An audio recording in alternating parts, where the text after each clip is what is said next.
अब हम अशोक के धम्म पर प्रकाश डाल रहे हैं।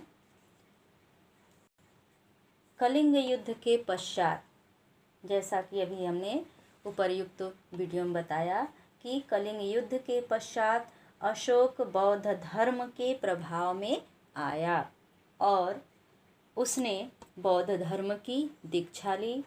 इसके प्रचार प्रसार के लिए उसने अनेक कार्य किए। अशोक ने बौद्ध धर्म के साथ ही अपने धर्म के प्रचार के लिए भी उपाय किए। उसका व्यक्तिगत धर्म तो बौद्ध धर्म था। अशोक का व्यक्तिगत धर्म क्या था? बौद्ध धर्म था।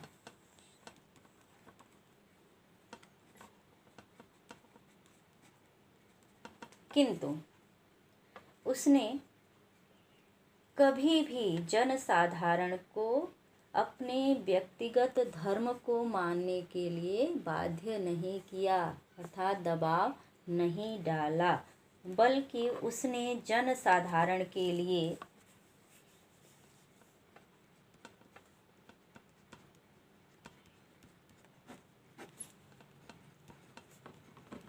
जिस धर्म की कल्पना की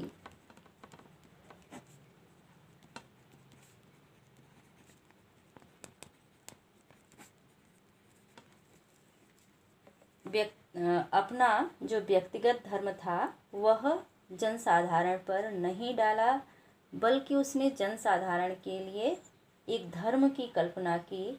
उसका स्वरूप जो जनसाधारण के लिए उसने धर्म की कल्पना की थी, उसका स्वरूप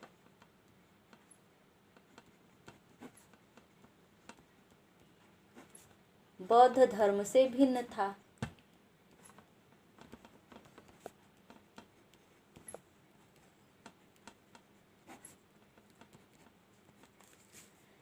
उसने सभी धर्मों में निहित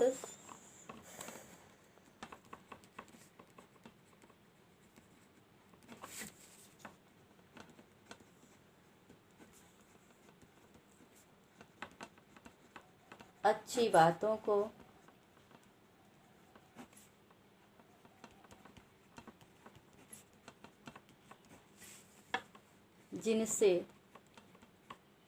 जिससे मानव कल्याण हो,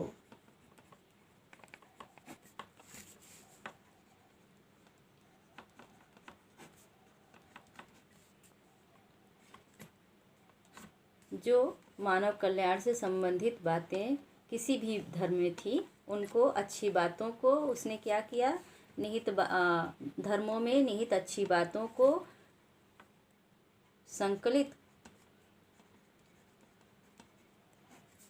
किया और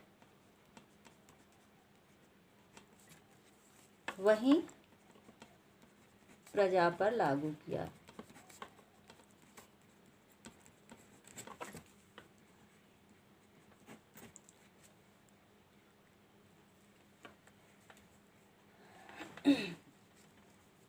अर्थात उसने क्या किया कि सभी धर्मों की अच्छी बातों को प्रजा के लिए जो जरूरी थी, आवश्यक थी, प्रजा के विकास के लिए आवश्यक थी, उन्हीं को उसने राजधर्म बनाया। अपने व्यक्तिगत धर्म बौद्ध धर्म को प्रजा पर थोपने का प्रयास नहीं किया। इस दृष्टिकोण से अशोक का धर्म मानवतावादी था।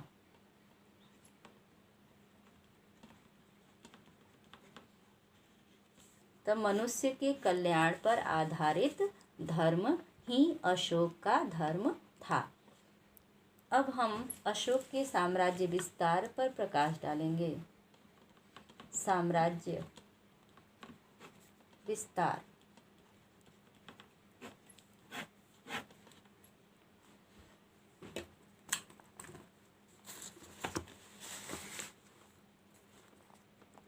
इस मानचित्र में अशोक के साम्राज्य के क्षेत्र को दिखाया गया है। उत्तर में तक्षशिला से लेकर पश्चिमोत्तर में अफ़गानिस्तान, पाकिस्तान और गुजरात, राजस्थान तथा पूर्व में बंगाल तक और पूर्वोत्तर में नेपाल की तराई तक तथा दक्षिण में कर्नाटक के मास्की और कृष्णा नदी तक फैला हुआ था। तो इस प्रकार अशोक का साम्राज्य बहुत था। अशोक का राज्य बहुत बड़ा था। साम्राज्य की सीमा हिंदू कुश पर्वत थी, जो कि चंद्रगुप्त मौर्य के समय में भी थी। सेल्यूकस से संधि के पश्चात सेल्यूकस और चंद्रगुप्त मौर्य की सीमा हिंदूकुश पर्वत ही बनी थी। तो अशोक के समय में भी हिंदूकुश पूर्वोत्तर भारत की सीमा थी, तब अशोक के साम्राज्य की सीमा थी। इस प्रकार अशोक का साम्राज्य एक विशाल साम्राज्य था।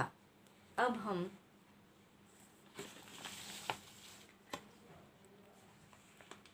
दिखाएं।